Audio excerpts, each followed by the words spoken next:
පුරාණ ලංකා භූමියේ ගින්නක සහ කුණාටුවක පෙරනිමිති යටතේ විශිෂ්ට දරුවෙක් උපත ලැබිය. දරුවා වැඩෙන විට ඔහුගේ ශක්තිය සහ බුද්ධිය සියලු අපේක්ෂාවන් ඉක්මවා ගිය.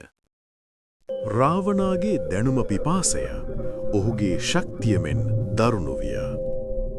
ඊශ්වරයන්ට ඔහු දැක් වූ දැඩි භක්තිය තුළින් රාවණා ලෝකයන් පුරා බිය උපදවන බලතල ලබා ගත්තේය.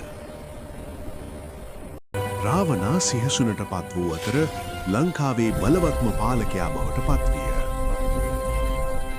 ඔහුගේ අසමසම බුද්ධියෙන් රාවණා තම පුරාවෘත්තමය පියාසර යානයෙන් අහස මෙහෙයවිය.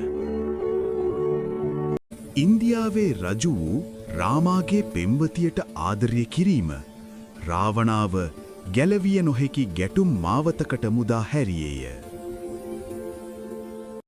රජවරුන්ගේ තේරීම් හේතුවෙන් රාමාගේ හා හනුමාන්ගේ හමුදා ලංකා වෙරළට පෙමිණියේය.